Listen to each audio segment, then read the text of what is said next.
The world's problems are overwhelming. If you can manage one small part of it, then maybe you can start to believe that actually you can manage quite a lot of it.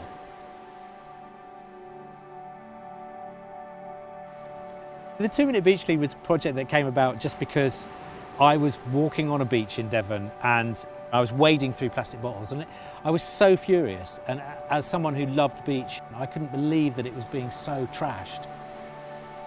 In 2013, we had a really bad storm here in North Cornwall. It was called Hercules. The rubbish that was left after it was just horrendous. I was walking on Crooklets Beach and just sort of picked up a bag of rubbish and just thought, well, I'd pick up this one and then I'll go back and get another one. And this idea started forming in my mind that we need to use a bit of human nature, and we can use the internet, social media to try and encourage people to come down and help. Everybody's got a couple of minutes, you can't refuse it. So the idea was that we'll just ask people for 2 minutes of their time to do a little beach clean. And if we get enough people to do beach cleans in between the big beach cleans, then actually it'll make the big beach cleans easier.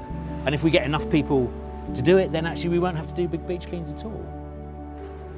The beach clean stations on the beach is where you've got litter pickers and bags. They can borrow a bag and off you go. And we trialled it on the beach here in Bude. 6 years later, we've got nearly 900 of them around the UK. And in that first year of that beach clean station being on Crooklets Beach, there was a 61% drop in the amount of litter that was being picked up by the beach cleans.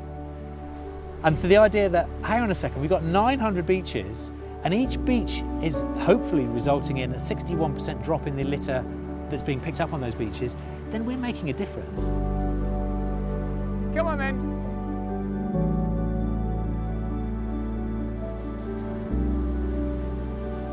Right then, Simon, so welcome to the beach in Bude. Thank you. We're going to go and see a place that the locals call Crap Cove, which is a gathering spot for plastics and ocean-borne debris. Thought you might find it quite interesting. So I imagine you've seen some grubby beaches in your time. And I've seen a fair bit of grubby planet, yes. Well, yeah, exactly. This place generally is pretty clean, but for some reason all the swell and all the plastic sort of seems to end up here from all around, which is easy if you want to clean it, but quite heartbreaking when you go up there and you think, oh, I can only manage a certain amount. Right, well, I haven't seen a lot of that in this country. I've seen some really dirty beaches. Yeah. Beaches that are rapidly becoming plastic beaches, frankly, and Yeah. which has shocked and deeply upset me, actually. Yeah, I can imagine it would. But I suppose perhaps this year, this summer, having been closer to home, I've seen a bit more of the reality we face in this country as well. Can we talk about how things have changed? In the first 10 years of the 21st century, we created more plastic than in the entirety of the 20th century. And our creation and use and disposal of plastic is increasing still exponentially year after year, and more of it is going into the sea. Are you seeing that on beaches here and when you're surfing? I mean, in terms of what we're picking up, we're seeing smaller stuff. Lots and lots of smaller stuff. So the stuff that's historically been on the beaches is breaking down into smaller bits. The beach cleaners are picking up this stuff because it's big. Yeah. But actually, when you start to dig in the pebbles here, that's where probably the bulk of it is.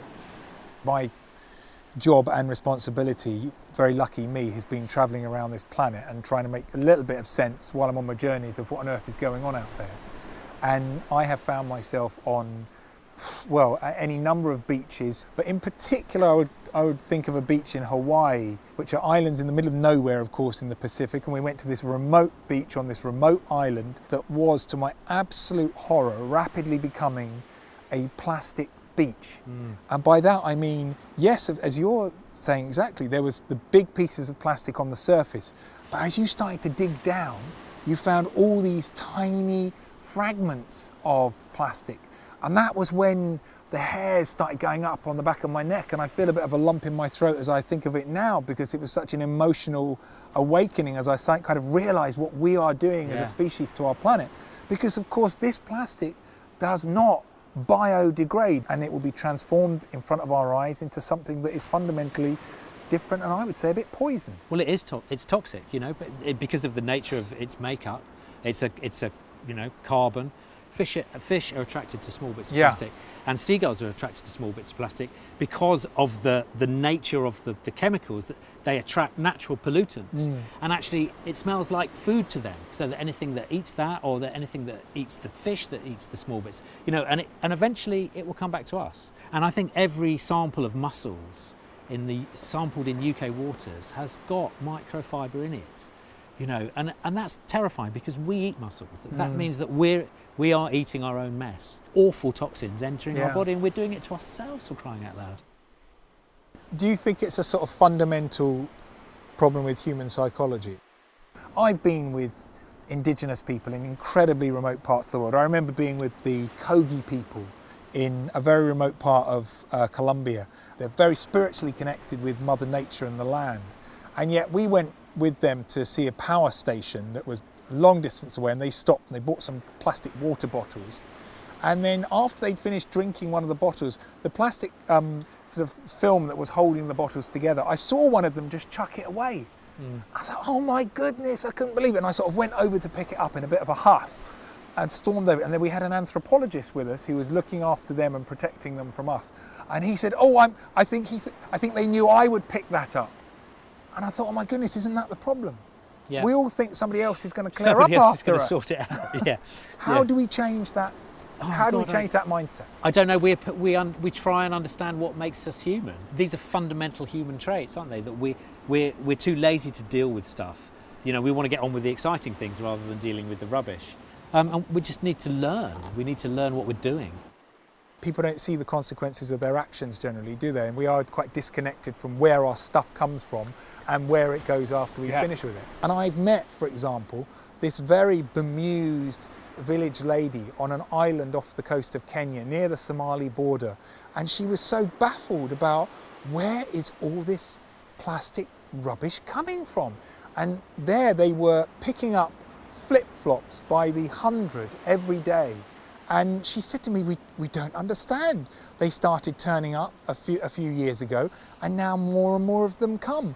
Where are they coming from? She was in a very disconnected part of the planet. They didn't have the internet there. They weren't able to read The Guardian online. But she was experiencing the consequences of our throwaway, disposable society. And just as a little bit of hope in the situation, her community was actually gathering up the flip-flops and moulding them into art projects, like creating an enormous dolphin and an elephant and selling them to art galleries. It was brilliant and beautiful. But that was just one place where they were doing it. There were 1,000 beaches further down the coast where the rubbish was just rolling in. Having seen some of the things that you must have seen on your travels, do you manage to keep a kind of positive spin on it? Or how do you cope personally with seeing all this stuff? I'd say with varying degrees of success is how I cope. I suppose I never want to be unaffected by it, and I get very emotional about it actually sometimes.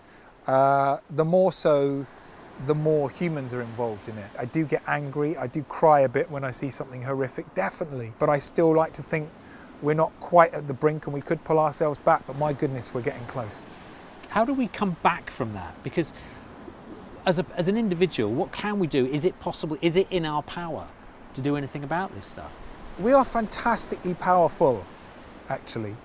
Together, collectively and individually, we do have a lot of power, not just through the internet, of course, but through how we spend our money, through how we vote, through the causes and the issues that we get behind and we promote and we support. So yes, we do have a lot of individual and collective power, and I think we should be using that more deliberately and with more understanding and focus. Yes, it can be not buying the vegetables that are unnecessarily wrapped in plastic, but can also be on a more fundamental level saying we don't want to go on like this. Companies that are creating a lot of this stuff don't want to be doing it. They're just trying to make money and feed their employees' families as well. We need a more focused community, national response to it. There has been some talk of people putting filters through the sea, of projects to sieve out plastic from the ocean. And whenever I've heard that suggested or people have said it to me, I just think it's inconceivable to me that anything we can create as humans could possibly deal with the scale of the amount of plastic we have put into our seas. Yeah. We cannot sieve it out. We've got to stop it from going into the sea and into our soil in the first place. Everybody wants to carry on as they were. Yeah. And hope that someone else will sort it out for them. And whereas, my project is, well, hang on a second, we've got to get everybody on board with this. We know that plastic emits climate change gases. We know that this is a climate change problem, as well as just a pollution and plastic problem. And yet the corporations, they're piling their money into petrochemicals, which is plastic. And, they're selling us this idea that recycling is good because it allows them to keep making stuff. And actually recycling is not the answer. We've just got to stop using it. Don't use it. Then if you don't use it, it won't exist. Let's get back to, where we come from. Fjallraven produced bags out of 12, I think, of bottles like this. So actually there are uses for it, and there are people that are trying to do good. When people actually see, okay, this is made from recycled plastic bottles, it has a value. That is so much better for us and our planet than something that's just been made from raw petrochemicals. For generations now, we've all been told you can do anything, be anything, have what you want, consume what you want.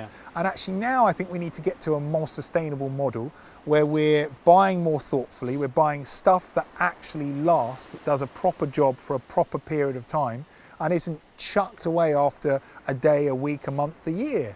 And I hope that's the direction of travel that we're going in. But if it's not one that we as the public go to, then I absolutely think the government should be leading and guiding us on that, because that's what leadership should be about. We need a greener, better future that's more sustainable. I believe that we have power as consumers because this is a consumer society, and if we decide that we don't want it, then it won't be available. But then you've got a massive job of educating a huge number of people who love to get fast fashion items and who love to get cheap clothes, and they have little value because they are so cheap, but just they're good because they're new. Whereas actually, hopefully people like you and I will buy things because they're made to last. I've got a pair of socks on that are called Long Last socks, and they last for years, and they're made of wool, it's sustainable, and they're just really beautifully made. The sad thing is they are quite expensive. So but better than buying 10 pairs of rubbishy ones that are going to wear through every week or so. Having learnt a bit about what you're doing and why you do it, I would just like to say that I really want to sign up myself. I really want to do it myself. I really want to encourage people watching this to log on to your website and get involved and do it as well, because it's a brilliant idea and it's a real necessity. I think it's almost a requirement, because we need to reclaim our seas from the rubbish. We need to recognise what the problem is. We all need to get in touch with it and understand that this stuff is all of our consumption and creation, and we're all responsible for it whether we know it or not. And we all need to be involved in picking it up and stop it from going in the sea in the first place.